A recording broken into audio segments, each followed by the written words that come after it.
ನಮಸ್ಕಾರ ವೀಕ್ಷಕರು, ಕನ್ನಡ ಮಾತೃಭೂಮಿ ವಾರ್ತೆಗಳಿಗೆ ಸ್ವಾಗತ. ನಾನು ಸಂತೋಷಿ ಸರ್ಜೋಳ್ಕರ್. ಮೊದಲಿಗೆ ಹೆಡ್ಲೈನ್ಸ್.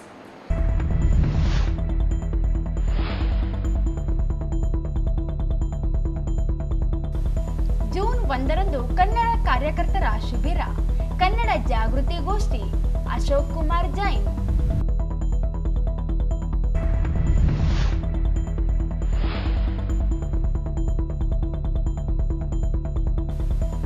ಜಿಲ್ಲೆಗೆ 3 ಮೊರಾರ್ಜಿ ದೇಸಾಯಿ ವಸತಿ ಶಾಲೆ ಮಂಜೂರು ಮಾಡಿ ಸರ್ಕಾರ ಆದೇಶ.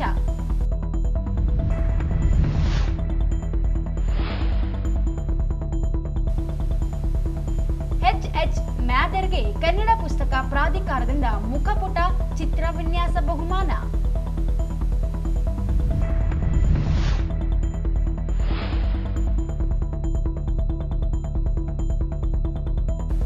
ಅರ್ಹ ಫಲಾನುಭವಿಗಳಿಗೆ ಭೂ ಮಂಜೂರು ಮಾಡುವಂತೆ ಒತ್ತಾಯ. ವಾರ್ತೆಗಳ ವಿವರ. ಕನ್ನಡ ಮಿತ್ರಕೂಟದಿಂದ ಜೂನ್ 1ರಂದು ಕನ್ನಡ ಕಾರ್ಯಕರ್ತರ ಶಿಬಿರವನ್ನು ನಗರದ ಕನ್ನಡ ಭವನದಲ್ಲಿ ಆಯೋಜಿಸಲಾಗಿದೆ. ಶಿಬಿರಕ್ಕೆ ಸಾಕಷ್ಟು ಕನ್ನಡಿಗರು ಈಗಾಗಲೇ ನೋಂದಾಯಿಸಿಕೊಂಡಿದ್ದು 100ಕ್ಕೂ ಅಧಿಕ ಜನ ಶಿಬಿರದಲ್ಲಿ ಭಾಗವಹಿಸಲಿದ್ದಾರೆ ಎಂದು ಕೂಟದ ಅಧ್ಯಕ್ಷ ಅಶೋಕ್ ಕುಮಾರ್ ಜೈನ್ ಹೇಳಿದರು. ಅವರಿಂದು ಮಾಧ್ಯಮಗೋಷ್ಠಿ ಉದ್ದೇಶಿಸಿ ಮಾತನಾಡಿ, ಜೂನ್ 1ರಂದು ಕನ್ನಡ ಭವನದಲ್ಲಿ ಬೆಳಿಗ್ಗೆ 10 ಗಂಟೆಗೆ ಶಿಬಿರ ಆರಂಭವಾಗಲಿದೆ. ಅನೇಕ ಭಾಷಾ ತಜ್ಞರು, ಅಭಿಮಾನಿಗಳು ಶಿಬಿರದಲ್ಲಿ ಭಾಗಿಯಾಗಲಿದ್ದಾರೆ. ಕಾರ್ಯಕ್ರಮದ ಉದ್ಘಾಟನೆಯನ್ನು ಸ್ವತಃ ತಾವೇ ಮಾಡಲಿದ್ದು, ತಾಯಿ ಭುವನೇಶ್ವರಿ ದೇವಿ ಭಾವಚಿತ್ರಕ್ಕೆ ಮಾಲಾರ್ಪಣೆಯನ್ನು ತಹಶೀಲ್ದಾರ್ ಸುರೇಶ್ ವರ್ಮಾ ಅವರು ನೆರವೇರಿಸಲಿದ್ದಾರೆ ಎಂದರು. ಕಾರ್ಯಕ್ರಮದ ಅಧ್ಯಕ್ಷತೆಯನ್ನು ಮ್ಯಾದರ್ ಲಲಿತಾ ಕಲಾ ಪ್ರತಿಷ್ಠಾನದ ಅಧ್ಯಕ್ಷ ಎಚ್ ಮ್ಯಾದರ್ ಅವರು ವಹಿಸಿಕೊಳ್ಳಲಿದ್ದಾರೆ. ಕಾರ್ಯಕ್ರಮದಲ್ಲಿ ಮಹಾನಗರ ಪಾಲಿಕೆ ಉಪಪೌರ ಸಾದಿದ್ ಸಮೀರ್, ಜಿಲ್ಲಾ ಕಾರಾಗೃಹ ಅಧೀಕ್ಷಕಿ ಅನಿತಾ ಹಿರೇಮನಿ, ತೆಲಂಗಾಣ ರಾಜ್ಯದ ಕೃಷ್ಣ ಮಂಡಲದ ಕ್ಷೇತ್ರ ಶಿಕ್ಷಣ ಅಧಿಕಾರಿ ನಿಜಾಮುದ್ದೀನ್ ಮುಖ್ಯ ಅತಿಥಿಗಳಾಗಿ ಭಾಗವಹಿಸಲಿದ್ದಾರೆ ಎಂದು ತಿಳಿಸಿದರು. ಕನ್ನಡ ಭವನದಲ್ಲಿ ಕನ್ನಡ ಕಾರ್ಯಕರ್ತರ ಶಿಬಿರ ಕಾರ್ಯಕ್ರಮದ ಕುರಿತು ವಿವರವನ್ನು ನೀಡುವ ಉದ್ದೇಶ. ಇದೇ ಜೂನ್ 1 ಭಾನುವಾರ ಬೆಳಗ್ಗೆ 10ರಿಂದ 2:30 ಗಂಟೆವರೆಗೆ ಕನ್ನಡ ಭವನ ರಾಯಚೂರು ನಲ್ಲಿ ಕಾರ್ಯಕ್ರಮವನ್ನು ಹಮ್ಮಿಕೊಳ್ಳಲಾಗಿದೆ. ಕನ್ನಡ ಮಿತ್ರಕೂಟ ರಾಯಚೂರು ಅವರಿಂದ ಕಾರ್ಯಕ್ರಮದ ಉದ್ಘಾಟನೆ ನಾನೇ ಮಾಡ್ತಾ ಇದ್ದೀನಿ, ಅಶೋಕ್ ಕುಮಾರ್ ಜೈನ್. ತಾಯಿ ಭುವನೇಶ್ವರಿಯ ಭಾವಚಿತ್ರ ಮಾಲಾರ್ಪಣೆಗೆ ಸುರೇಶ್ ವರ್ಮಾ, ತಹಸೀಲ್ದಾರರು ರಾಯಚೂರು. ಅಧ್ಯಕ್ಷತೆ ಶ್ರೀ ಎಚ್ ಮ್ಯಾದರ್, ಅಧ್ಯಕ್ಷರು ಮ್ಯಾದರ್ ಲಲಿತಾ ಕಲಾ ಪ್ರತಿಷ್ಠಾನ ರಾಯಚೂರು. ಮುಖ್ಯ ಅತಿಥಿಗಳು ಸಾಜಿದ್ ಸಮೀರ್, ಉಪಮಹಾಪೌರರು ಮಹಾನಗರ ಪಾಲಿಕೆ ರಾಯಚೂರು. ಹಾಗೂ ಇನ್ನೊಬ್ಬರು ಮುಖ್ಯ ಅತಿಥಿಗಳು ಶ್ರೀಮತಿ ಅನಿತಾ ಹಿರೇಮನಿ, ಅಧೀಕ್ಷಕರು ಜಿಲ್ಲಾ ಕಾರಾಗೃಹ ರಾಯಚೂರು. ಮತ್ತು ಇನ್ನು 3ನೇವರು ಶ್ರೀ ನಿಜಾಮುದ್ದೀನ್, ಕ್ಷೇತ್ರ ಶಿಕ್ಷಣಾಧಿಕಾರಿಗಳು ಕೃಷ್ಣ ಮಂಡಲ್, ಕನ್ನಡ ಶಾಲೆ ತೆಲಂಗಾಣ. ಉಪಸ್ಥಿತಿ ಹಾಗೂ ಸ್ವಾಗತ ಶ್ರೀ ರಾಮಲಿಂಗಪ್ಪ ಕುಣಸಿ, ಉಪಾಧ್ಯಕ್ಷರು ಕನ್ನಡ ಮಿತ್ರಕೂಟ ರಾಯಚೂರು, ಮತ್ತು ಶ್ರೀ ರಫೀಕ್ ಅಹಮದ್, ಉಪಾಧ್ಯಕ್ಷರು ಕನ್ನಡ ಮಿತ್ರಕೂಟ ರಾಯಚೂರು. ಕಾರ್ಯಕ್ರಮದ ನಿರೂಪಣೆ ಶ್ರೀ ರಾಮಣ್ಣ ಮ್ಯಾದರ್, ಪ್ರಧಾನ ಕಾರ್ಯದರ್ಶಿಗಳು ಕನ್ನಡ ಮಿತ್ರಕೂಟ. ಉದ್ಘಾಟನೆ ನಂತರ ಕನ್ನಡ ಜಾಗೃತಿ ಗೋಷ್ಠಿ ನಡೆಯಲಿದೆ. ಗೋಷ್ಠಿಯ ಅಧ್ಯಕ್ಷತೆಯನ್ನು ನಿವೃತ್ತ ಪ್ರಾಚಾರ್ಯೆ ದಾನಮ್ಮ ಸುಭಾಷ್ ಚಂದ್ರ ವಹಿಸಲಿದ್ದಾರೆ. ಗೋಷ್ಠಿಯಲ್ಲಿ ಇಂದಿನ ಕನ್ನಡ ಭಾಷೆಯ ಬಳಕೆ ಹಾಗೂ ಅಳಿವು ಉಳಿವಿನ ಕುರಿತು ನಿವೃತ್ತ ಪ್ರಾಚಾರ್ಯ ಗೋಪಾಲ್ ನಾಯಕ್ ವಿಷಯ ಮಂಡಿಸಲಿದ್ದಾರೆ. ಜೊತೆಗೆ ಕನ್ನಡಕ್ಕಾಗಿ ನಾವೆಷ್ಟು ಸಮರ್ಥರು ಎಂಬ ವಿಷಯದ ಕುರಿತು ವಿರುಪಾಪುರ ಸರ್ಕಾರಿ ಪ್ರೌಢಶಾಲೆಯ ಮುಖ್ಯ ಗುರು ರಮಾದೇವಿ ಶಂಭೋಜಿ ಉಪನ್ಯಾಸ ನೀಡಲಿದ್ದಾರೆ. ಕಾರ್ಯಕ್ರಮದಲ್ಲಿ ಮಿತ್ರಕೂಟದ ಸಹ ಕಾರ್ಯದರ್ಶಿ ಲಕ್ಷ್ಮಣ್ ಕುಮಾರ್, ಸಂಘಟನಾ ಕಾರ್ಯದರ್ಶಿ ಮಲ್ಲಿಕಾರ್ಜುನ್ ನಡುಮನಿ ಉಪಸ್ಥಿತರಿರಲಿದ್ದಾರೆ ಎಂದರು. ಉಪನ್ಯಾಸ ಶ್ರೀ ಗೋಪಾಲ್ ನಾಯಕ್, ನಿವೃತ್ತ ಪ್ರಾಚಾರ್ಯರು, ಬಾಲಕಿಯ ಸರ್ಕಾರಿ ಪದವಿ ಪೂರ್ವ ಕಾಲೇಜು ರಾಯಚೂರು. ಕನ್ನಡಕ್ಕಾಗಿ ನಾವೆಷ್ಟು ಸಮರ್ಥರು, ಈ ಒಂದು ವಿಷಯವನ್ನು ಕುರಿತು ಮಾತನಾಡುವವರು ಶ್ರೀ ನಮ್ಮ ಕನ್ನಡಕ್ಕಾಗಿ ನಾವೆಷ್ಟು ಸಮರ್ಥರು, ಕನ್ನಡ ಇತಿಹಾಸ, ಕನ್ನಡ ಭಾಷೆ ಮತ್ತು ಸಂಸ್ಕೃತಿ ಕುರಿತು ಶ್ರೀಮತಿ ರಮಾದೇವಿ ಶಂಭೋಜಿ, ಮುಖ್ಯ ಉಪಾಧ್ಯಾಯರು, ಸರ್ಕಾರಿ ಪ್ರೌಢಶಾಲೆ ವಿರುಪಾಪುರ ತಾಲೂಕು, ಶ್ರೀನಗರ ಜಿಲ್ಲಾ ರಾಯಚೂರು. ಉಪಸ್ಥಿತಿ ಶ್ರೀ ಲಕ್ಷ್ಮಣ್ ಕುಮಾರ್, ಸಹ ಕಾರ್ಯದರ್ಶಿ ಕನ್ನಡ ಮಿತ್ರಕೂಟ ರಾಯಚೂರು, ಹಾಗೂ ಶ್ರೀ ಮಲ್ಲಿಕಾರ್ಜುನ್ ನಡುಮನಿ, ಸಂಘಟನಾ ಕಾರ್ಯದರ್ಶಿ ಕನ್ನಡ ಮಿತ್ರಕೂಟ ರಾಯಚೂರು. ಕೊನೆಗೆ ಸಮಾರೋಪ ಸಮಾರಂಭ ಹಾಗೂ ಶಿಬಿರಾರ್ಥಿಗಳ ಅನಿಸಿಕೆಗಳು. ಸಮಾರೋಪ ಭಾಷಣ ಶ್ರೀ ಕೆ ಸತ್ಯನಾರಾಯಣ, ಕಲ್ಯಾಣ ಸತ್ಯ ಸಂಜೆ ಪತ್ರಿಕೆಯ ರಾಯಚೂರು ಹಾಗೂ ಅಧ್ಯಕ್ಷರು ಕೋಡಿ ಅಧ್ಯಯನ ಸಮಿತಿ ರಾಯಚೂರು.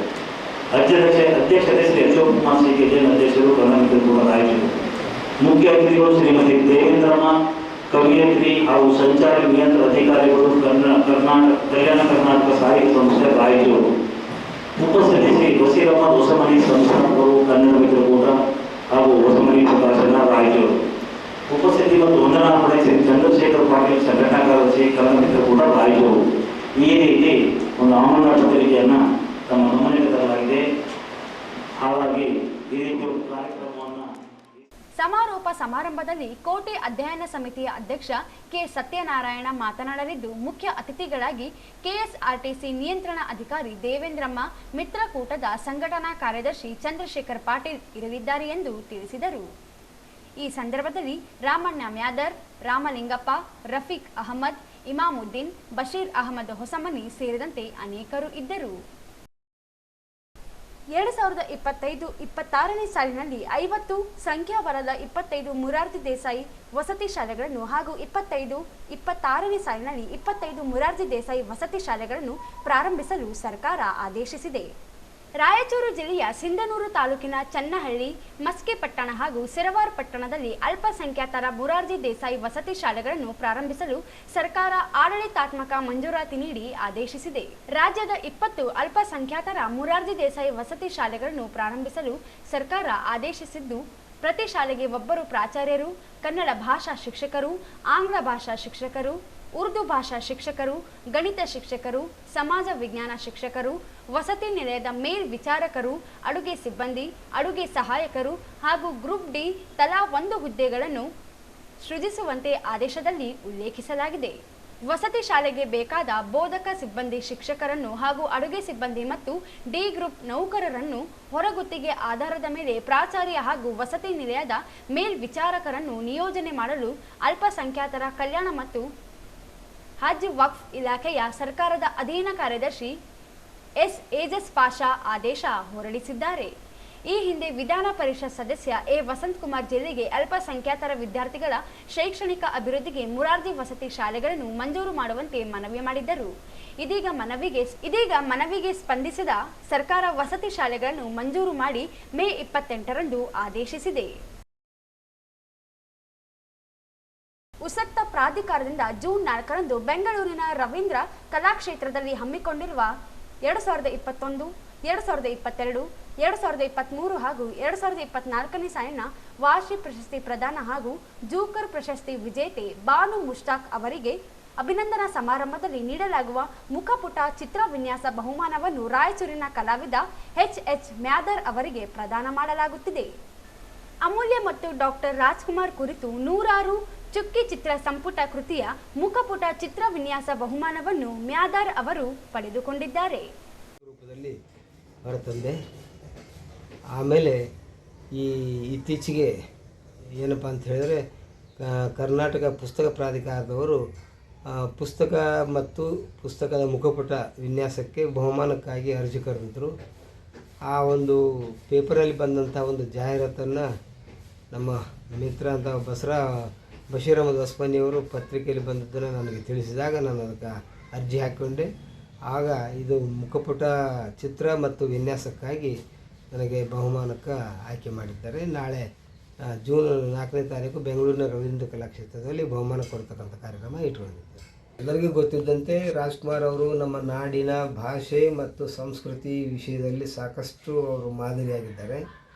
ಅವರ ಚಲನಚಿತ್ರ ನೋಡುವ ಮೂಲಕ ಅನೇಕ ಜನ ಪ್ರಭಾವಿತರಾಗಿ ತಮ್ಮ ಬಾಳನ್ನು ಒಂದು ಒಳ್ಳೆಯ ಸಂಸ್ಕಾರಯುತವಾಗಿ ಬಾಳನ್ನು ಮಾಡಿಕೊಂಡಿದ್ದಾರೆ. ಆ ಒಂದು ವ್ಯಕ್ತಿಯ ಒಂದು ನೆನಪು ಮುಂದಿನ ಪೀಳಿಗೆಗೆ ಸದಾ ತಿಳಿಯುವಂತಾಗಲಿ, ಗೊತ್ತಾಗಲಿ, ದಾಖಲೆಯಾಗಿ ಉಳಿಲಿ ಅನ್ನೋ ದೃಷ್ಟಿಯಿಂದ ನಮ್ಮ ನಾಡಿನ ಹಿರಿಯ ಸಾಹಿತಿಗಳಾದಂಥ ಶ್ರೀ ಬರಗೂರು ರಾಮಚಂದ್ರಪ್ಪನವರ ಒಂದು ಸಲಹೆ ಮೇರೆಗೆ, ಮಾರ್ಗದರ್ಶನದ ಮೇರೆಗೆ ನಾನು 2018 ಜನವರಿಯಿಂದ 2022 ಈ ಅಕ್ಟೋಬರ್ವರೆಗೆ 106 ಚುಕ್ಕಿ ಚಿತ್ರಗಳನ್ನು ರಚಿಸಿ ಅದನ್ನು ಪುಸ್ತಕ ರೂಪದಲ್ಲಿ 2022 ಡಿಸೆಂಬರ್ ಬೆಂಗಳೂರಿನ ಚಿತ್ರಕಲಾ ಪರಿಷತ್ನಲ್ಲಿ ಬಿಡುಗಡೆಗೊಳಿಸಿದೆ.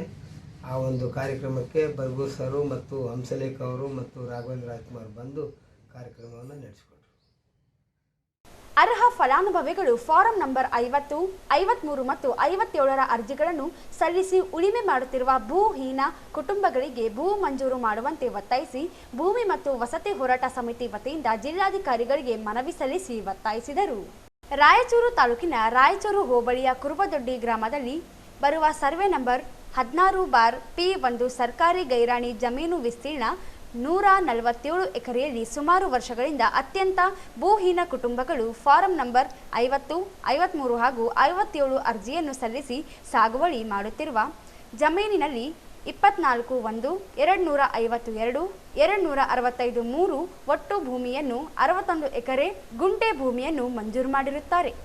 ಸದರಿ ಸರ್ವೆ ನಂಬರಿನಲ್ಲಿ ಉಳಿದ ಜಮೀನು 63 ಎಕರೆಯಲ್ಲಿ ಭೂಹೀನ ಕುಟುಂಬಗಳಾದ ಹನುಮಂತು ತಂದೆ ಯಲ್ಲಪ್ಪ, ಆಂಜನೇಯ ತಂದೆ ಕರಿ ಭೀಮಯ್ಯ, ಸಣ್ಣ ಹನುಮಂತು ತಂದೆ ನರಸಯ್ಯ, ಕರೆಪ್ಪ ತಂದೆ ಹುಸೇನಪ್ಪ, ಸಾಕಿನ್ ಕುರುಬದೊಡ್ಡಿ ಗ್ರಾಮದ ಇನ್ನೂ ಅನೇಕರು ಫಲಾನುಭವಿಗಳು ಫಾರಂ ನಂಬರ್ 50, 53 ಅರ್ಜಿಯನ್ನು ಸಲ್ಲಿಸಿ 60 ವರ್ಷಗಳಿಂದ 4 ಕುಟುಂಬಗಳು ಸಾಗುವಳಿ ಮಾಡಿಕೊಂಡು ಬಂದಿರುತ್ತಾರೆ. ಇವರುಗಳಿಗೆ ಈ ಹಿಂದೆ 1998ರಲ್ಲಿ ಭೂ ಮಂಜೂರಾತಿ ಸಮಿತಿಯಲ್ಲಿ ಭೂಮಿಯನ್ನು ಮಂಜೂರು ಮಾಡಿರುತ್ತಾರೆ. ಆದರೆ ಪಹಣಿಗಳು ಇವರ ಹೆಸರಿನಲ್ಲಿ ಆಗಿರುವುದಿಲ್ಲ. ಈಗಲೂ ಸಹ ಸಾಗುವಳಿ ಬರುತ್ತಿದ್ದಾರೆ ಮತ್ತು ಸುಮಾರು ವರ್ಷಗಳಿಂದ 26 ಕುಟುಂಬಗಳು ಸದರಿ ಜಮೀನಿನಲ್ಲಿ ಬೋರ್ವೆಲ್ ಮತ್ತು ಬಾವಿಯನ್ನು ತೋಡಿಕೊಂಡು ಜಮೀನನ್ನು ಉಳಿಮೆ ಮಾಡುತ್ತಾ ಬರುತ್ತಿದ್ದಾರೆ. ಇವರುಗಳು ಸಹ ಫಾರಂ ನಂಬರ್ 57 ಅರ್ಜಿಯನ್ನು ಸಲ್ಲಿಸಿದ್ದಾರೆ. ಈ ರೀತಿ ಅರ್ಜಿ ಸಲ್ಲಿಸಿರುವ ಮತ್ತು ಸಾಗುವಳಿ ಮಾಡುತ್ತಿರುವ ಜಮೀನನ್ನು ಪೊಲೀಸ್ ಇಲಾಖೆಯ ವಸತಿಗಾಗಿ ಮತ್ತು ಮೈದಾನಕ್ಕಾಗಿ ಸದರಿ ಸಾಗುವಳಿ ಮಾಡುತ್ತಿರುವ ಭೂಮಿಯನ್ನು ಸರ್ಕಾರ ತೆಗೆದುಕೊಳ್ಳುತ್ತಿರುವ ನಿರ್ಧಾರ ನಮ್ಮ ಗಮನಕ್ಕೆ ಬಂದಿರುತ್ತದೆ. ಇದು ಸರಿಯಾದುದಲ್ಲ. ಆದ ಕಾರಣ ಸದರಿ ಸಾಗುವಳಿ ಮಾಡುವ ಬಡ ರೈತರನ್ನು ಒಕ್ಕಲೆಬ್ಬಿಸಬಾರದೆಂದು ಮತ್ತು ಕುರುಬದೊಡ್ಡಿ ಗ್ರಾಮದಲ್ಲಿ ಪಟ್ಟ ಜಮೀನುಗಳನ್ನು ಈಗಾಗಲೇ ಕೈಗಾರಿಕಾ ಪ್ರಾದೇಶಿಕ ಅಭಿವೃದ್ಧಿಗಾಗಿ 300 ಎಕರೆಯಷ್ಟು ವಶಪಡಿಸಿಕೊಳ್ಳಲು ಮುಂದಾಗಿದ್ದಾರೆ. ರಾಯಚೂರು ಜಿಲ್ಲೆಯ ಏನು ರಾಯಚೂರು ಹೋಬಳಿಯಲ್ಲಿ ಬರ್ತಕ್ಕಂಥ ಕುರುಬದೊಡ್ಡಿ ಗ್ರಾಮದಲ್ಲಿ ಏನು ಜಿಲ್ಲಾಡಳಿತ ಮತ್ತು ಸರ್ಕಾರ ಎರಡು ಸೇರಿಕೊಂಡು ಒಂದು ಪೊಲೀಸ್ ಮೈದಾನಕ್ಕಾಗಿ ಮತ್ತು ಪೊಲೀಸ್ ವಸತಿಗಾಗಿ ಸರ್ಕಾರ ಭೂಮಿಯನ್ನು ವಶಪಡಿಸಿಕೊಳ್ಳಲು ಮುಂದಾಗಿದ್ದಾರೆ. ಈ ನಡೆಯನ್ನು ಊರಿನ ಗ್ರಾಮಸ್ಥರು ಸಹಿತ ಇವತ್ತು ಜಿಲ್ಲಾಧಿಕಾರಿಗಳಿಗೆ ಒಂದು ಮನವಿ ಪತ್ರವನ್ನು ಕೊಡಲಿಕ್ಕೆ ಬಂದಿದ್ದಾರೆ. ಈ ನಡೆಯನ್ನು ಖಂಡಿಸಿ ಇವತ್ತು ಹೋರಾಟ ಮಾಡಕತ್ತಿದ್ದಾರೆ. ಇವತ್ತು ಈಗಾಗಲೇ ಆಲ್ರೆಡಿ ಏನಪ್ಪ ಅಂದರೆ KIDB ಕೈಗಾರಿಕಾ ಪ್ರದೇಶ ಅಭಿವೃದ್ಧಿಗಾಗಿ ಅಂತ ಹೇಳಿಕೆಸಿ ಸುಮಾರು 300 ಎಕರೆಯಷ್ಟನ್ನು ಭೂಮಿಯನ್ನು ವಶಪಡಿಸಿಕೊಳ್ಳಕ್ಕೆ ಮುಂದಾಗಿದ್ದಾರಂತ.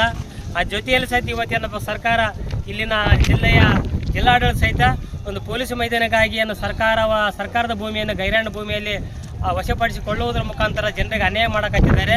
ಯಾಕಂದರೆ ಈಗಾಗಲೇ ನಮ್ಮ ಸುಮಾರು 70-80 ವರ್ಷಗಳಿಂದ ಜನರು ಅಲ್ಲೇ ಸಾಗುವಳಿ ಮಾಡಿಕೊಂಡು ಉಳಿವೆ ಮಾಡಿಕೊಂಡು ಜೀವನ ಬದುಕು ನಡೆಸಿದ್ದಾರೆ. ಇಂಥ ಸಂದರ್ಭದಲ್ಲಿ ಅವ್ರನ್ನ ಒಕ್ಕಲೆಬ್ಬಿಸಿ ತಮಗೆ ಬೇಕಾಗಿರೋ ಭೂಮಿಯನ್ನು ಕಬಳಿಸುವುದು ಒಂದು ದೊಡ್ಡ ದುರಂತ. ಜನರಿಗೆ ಅನ್ಯಾಯ ಮಾಡ್ತಕ್ಕಂಥದ್ದು ಒಂದು ಅನ್ಯಾಯ ಆಗ್ತದ. ಇದನ್ನು ಜನ ತೀವ್ರವಾಗಿ ಖಂಡನೆ ಮಾಡ್ತಿದ್ದಾರೆ. ಯಾಕಂದರೆ ಈ ಭೂಮಿಯನ್ನು ಒಕ್ಕಲೆಬ್ಬಿಸಬಾರ್ದಂತ ಸುಪ್ರೀಂ ಕೋರ್ಟ್ ಆದೇಶ ಐತೆ. ಹಂಗಾಗಿ ಈ ಸರ್ಕಾರ ಆದೇಶ ಪಾಲಿಸಬೇಕಾಗಿದೆ. ಜನರಿಗೆ ಪರ್ಯಾಯ ಭೂಮಿ ಒಲಿಸಿಕೊಡಲೇಬೇಕಾಗಿದೆ. ಯಾಕಂದ್ರೆ ಇದರಿಂದ ಗ್ರಾಮದಲ್ಲಿರುವ ಇಡೀ ಜಮೀನು ಖಾಲಿಯಾಗುತ್ತದೆ. ಗ್ರಾಮದ ಜನರಿಗೆ ತುಂಬ ತೊಂದರೆಯಾಗುತ್ತದೆ. ಇವರ ಬದುಕಿಗೆ ಬಹಳ ಕಂಟಕವಾಗುತ್ತದೆ. ನಮ್ಮ ಗ್ರಾಮವನ್ನು ಬಿಟ್ಟು ಎಲ್ಲಿಗೆ ವಲಸೆ ಹೋಗಲು ಅರ್ಥವಾಗದಂತಾಗಿದೆ. ಈ ಮೂಲಕ ಭೂಮಿ ವಸತಿ ಹೋರಾಟ ಸಮಿತಿ ಆಗ್ರಹಿಸುತ್ತದೆ. ಕುರುಬದೊಡ್ಡಿ ಗ್ರಾಮದಲ್ಲಿ ಸರ್ಕಾರ ಭೂಮಿ 90 ಎಕರೆ ಅಂತ ನಮ್ಮ ಪೊಲೀಸ್ ಗ್ರೌಂಡ್ ಮಾಡಬೇಕು, ಅದು ಮಾಡಬೇಕಂತ ಈ ಸರ್ಕಾರದವರು ಬಂದಾರ. ಅಲ್ಲಿನ ರೈತರು, ಬಡ ರೈತರು ಭಾಳಷ್ಟು ವರ್ಷಗಳಿಂದ ಮಿನಿಮಮ್ ಒಂದು 100 ವರ್ಷಗಳಿಂದ ನಮ್ಮ ತಾತ ಮುತ್ತಾತಲಿಂದ ಅಲ್ಲಿ ಉಳಿವು ಮಾಡ್ಕೊಳಕತ್ತಾರ, ಸಾಗುವಳಿ ಮಾಡಕತ್ತಿದ್ದಾರ. ಆದರೂ ಇವತ್ತು ನಮ್ಮ ಭೂಮಿಗೆ ಅಂತ ಇವತ್ತು ಬಂದಾರ. ಅಲ್ಲಿ ಬೋರ್ವೆಲ್ಲು ಉಳಿವು ಮಾಡಿಕೊಂಡು ವರ್ಷಾನುಗಟ್ಟಲು ಜೀವನ ಸಾಧನೆ ಮಾಡಕತ್ತಾರ. ಮತ್ತು ಇನ್ನೊಂದು KIDBಗೆ ಒಂದು 300 ಎಕರೆ ಹೋಗ್ಯದ. ಇದೊಂದು 100 ಎಕರೆ ಮತ್ತು ಅದು 300 ಎಕರೆ, ಇದೊಂದು 100 ಎಕರೆ ಹೋದರೆ ನಮ್ಮ ಊರೆಲ್ಲ ಕಾಲಾಗ್ಬಿಡ್ತದ. ನಾವು ಎಲ್ಲ ಜೀವನ ಸಾಗಬೇಕಂದ್ರೆ ನಮ್ಮ ಊರಿನವ್ರಿಗೆಲ್ಲ ಚಿಂತೆ ಬಿದ್ದುಬಿಟ್ಟದ. ಎಲ್ಲಿ ವಲಸೆ ಹೋಗಬೇಕು, ಎಲ್ಲಿ ಹೋಗ್ಬೇಕನ್ನೋದು ನಮಗೆ ಆಲೋಚನೆ ಬರ್ದಂಗೆ ಮಾಡಕತ್ತಾರ ಈ ಸರ್ಕಾರದವರು. ಈ ಸಂದರ್ಭದಲ್ಲಿ ಆಂಜನೇಯ ಕುರುಬದೊಡ್ಡಿ, ಮಾರಪ್ಪ ಹರವಿ, ಬಸವರಾಜ್, ಆಂಜನೇಯ, ವೆಂಕಟೇಶ್, ಹನುಮಂತು ಗುಂಬಳ್ಳಿ, ರಂಗಾರೆಡ್ಡಿ, ನರಸಿಂಹ ಕುರುಬದೊಡ್ಡಿ, ಗೋವಿಂದ ದಾಸ್, ಬಂಗಾರಿ ನರಸಿಂಹಲು, ತಾಯಮ್ಮ ಹಾಗೂ ನೂರಾರು ರೈತರು ಸೇರಿದಂತೆ ಅನೇಕರು ಇದ್ದರು. ಕೊನೆಯಲ್ಲಿ ಮತ್ತೊಮ್ಮೆ ಹೆಡ್ಲೈನ್ಸ್.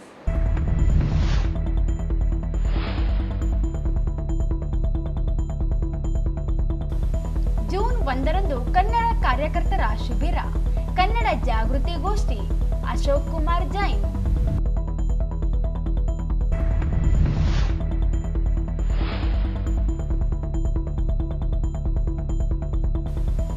ಜಿಲ್ಲೆಗೆ 3 ಮೊರಾರ್ಜಿ ದೇಸಾಯಿ ವಸತಿ ಶಾಲೆ ಮಂಜೂರು ಮಾಡಿ ಸರ್ಕಾರ ಆದೇಶ.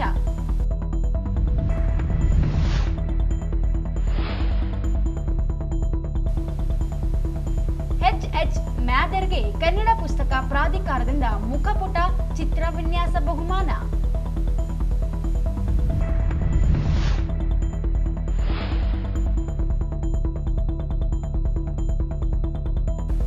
ಅರ್ಹ ಫಲಾನುಭವಿಗಳಿಗೆ ಭೂ ಮಂಜೂರು ಮಾಡುವಂತೆ ಒತ್ತಾಯ. ಇಲ್ಲಿಗೆ ವಾರ್ತೆಗಳ ಪ್ರಸಾರ ಮುಕ್ತಾಯವಾಯಿತು. ಮುಂದಿನ ವಾರ್ತೆಗಳೊಂದಿಗೆ ಮತ್ತೆ ಭೇಟಿಯಾಗೋಣ. ವಂದನೆಗಳು.